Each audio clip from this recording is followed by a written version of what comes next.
Hello and welcome back to chaos kitchen. আজকে আমি বানাচ্ছি চিংড়ি মাছের মালাইকারি।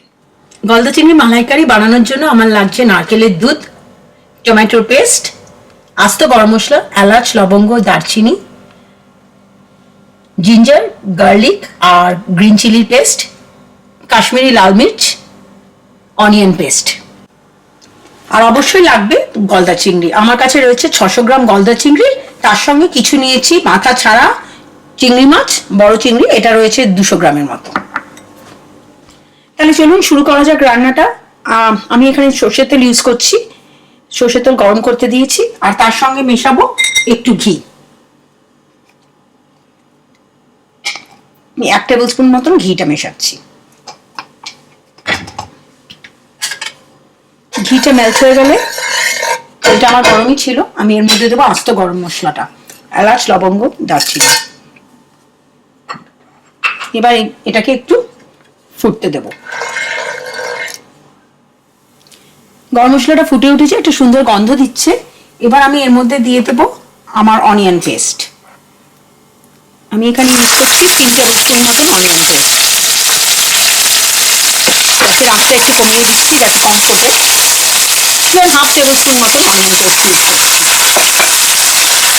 আর সঙ্গে দিয়ে দেবো সামান্য একটু চিনি, যাতে সুন্দর একটা কালার আসে অনিয়ন পেস্টে।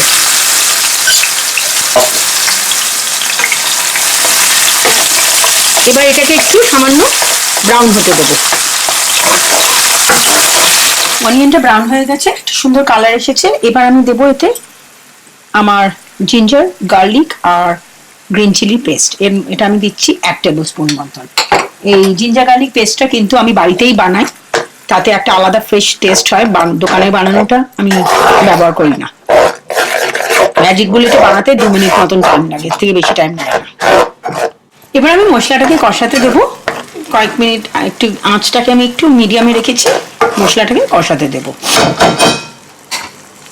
মিনিট 2-3 হয়ে এসেছে। আমার এই আদা, রসুন, পেঁয়াজের এটা মশলার গন্ধটাও চলে গেছে। এবার আমি এতে দেবো একটু টমেটোর পেস্ট। আমি 1 টেবিল চামচ টমেটোর পেস্ট নিলাম।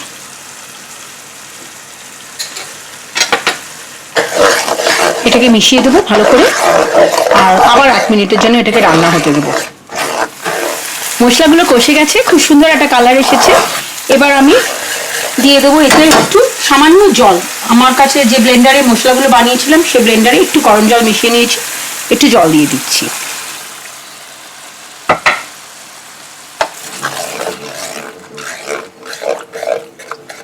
তারপরে দেবো একটু লাল লঙ্কা।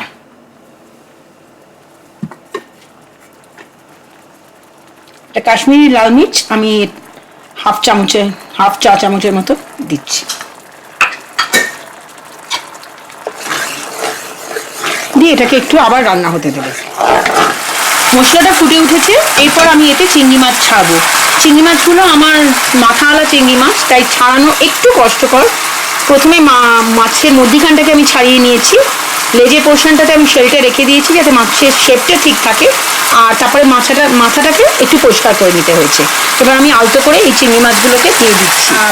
চাইলে আপনারা হলুদ দিতে পারেন এই সময় ঝোলের মধ্যে, কিন্তু আমি দিইনি, কারণ আমার হলুদ মাখানোর সময় মাছে একটু বেশি হলুদ পড়ে গেছিলো, তাই জন্য আমি শুধুই লাল লঙ্কাটা দিলাম। এবার এগুলোকে একটু সামান্য রান্না হতে দেবো 2 দিকেই।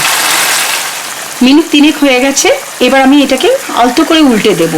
এটা খুব সাবধানে উল্টাতে হবে, কারণ কি মাছের মাথাটা যেন কোনো রকমে ভেঙে না যায়। মাছের মাথাটা এত কষ্ট করে কাটা এই জন্যই যে মাছের মাথাওয়ালা চিংড়ি মাছের একটা আলাদা টেস্ট হয়, ঘিলুটার একটা আলাদা টেস্ট হয়। রান্না করলে পরে সেটা একটা খেতে খুব ভালো লাগে। মিনিট 2-3 হয়ে গেছে। আমি বড় মাছটাকে উল্টে দিয়েছিলাম, ওই দিকটাও অলমোস্ট হয়ে এসেছে। আর মধ্যিখানে ছোট চিংড়িটা দিয়ে দিয়েছিলাম। ছোট চিংড়ির তো মাথা নেই, তাই হতে বেশিক্ষণ লাগবে না।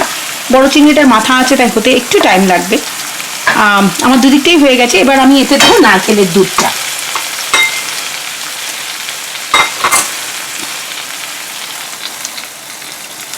এটা আমার ক্যান নারকেলের দুধ, তাই দেখছি বেশ একটু ঘন হয়ে আছে, তো আমি এর সঙ্গে একটু জল মিশিয়ে দেবো।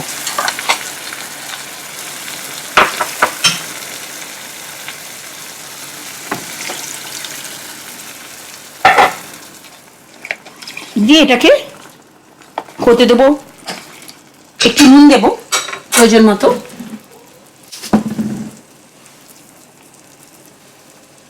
তারপরে মিনিট 7 মতন হতে দেব। মিনিট 7 ধরে এটা স্লো ফ্লেমে রান্না হচ্ছিল। মধ্যখানে আমি মাছটাকে এসে একটু উল্টে দিয়েছিলাম। আর এবার হয়ে গেছে, গ্যাসটা বন্ধ করে দেব। নামানোর আগে আমি এতে দেব 1 চামচ ভালো ঘি। ঘিটা বাড়িতে বানানো।